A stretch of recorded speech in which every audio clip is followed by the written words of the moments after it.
sa lahat na customer namin, subscriber or follower ng Tita Maxi, legit kami.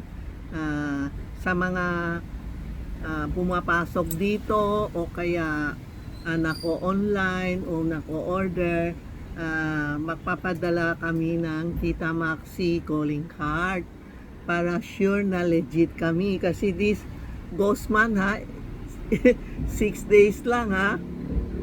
Ang dami na ako. Nako, grabe. May nagtatanong sa akin, nagtitingin ka ba ng palat? Sabi ko, hindi ah. Bakit nasa yung ka na, nasa Facebook na? Hindi ko alam, totoo. Tapos iba naman, ang dami mga Tita Maxi Charm. Titingnan nyo ilang friend niya. Ang dami na ako, 500,000 na ang friend ko. Huwag kayo scam no o papaloko. Basta ang card ko, Tita Maxi card, ipapadala namin sa mga nag-order sa amin o mga customer pumasok dito, bibigay ko siya ng calling card. It's mean legit kami ha.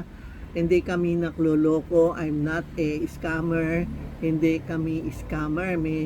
Meron iba na sa probinsya hindi pa nakapunta dito.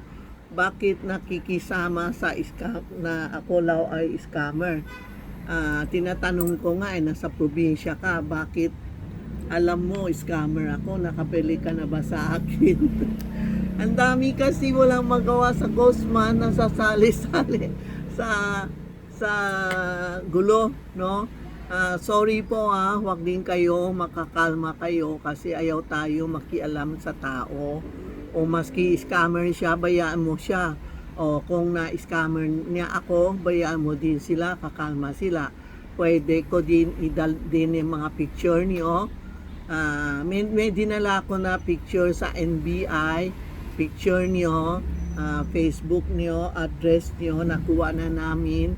Mag-ingat kayo ha, huwag kayo magsasabi ng hindi totoo. Pag scammer ako, totoo, sabihin niyo, magsumbong kayo sa saan. Ang daming customer. May proven na scammer ako. Hindi naman kayo proven scammer, sasabihin niyo na scammer ako, ganon, no? Kanina may nakita ako galing Leyte. Hindi ko naman kilala siya. Sinasabi scammer law ako, ganon. Tiningnan ko Facebook niya. Yan, idadaling ko, kinuha ko na picture niya. Address niya, ipapadala ko sa NBI. Kasi sabi ng NBI sa akin, kung anong may mga proven kami, pwede namin padala sa kanya. Wala ka naman proven na ako ang scammer o dinoko ko kayo. Pumunta kayo.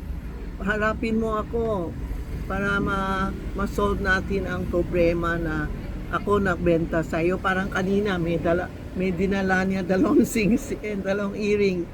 Sabi na, Tita Maxi, alam ko hindi ikaw yun pero bakit ako bumili sa kanya?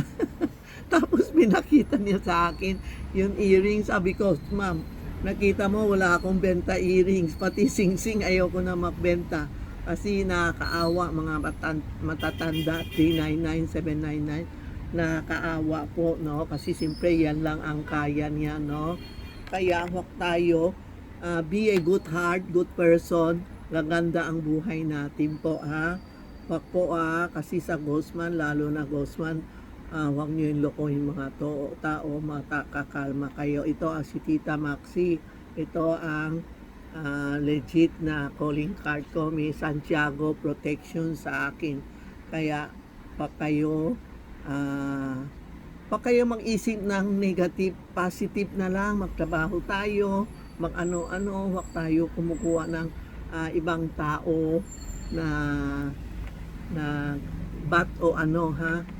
Sayang lang po ha. So, thank you ha. Basta lahat na customer ko, papadala namin sa probinsya, sa other country, na pass by na bumili sa amin, bibigay ko para alam nyo legit kami ha.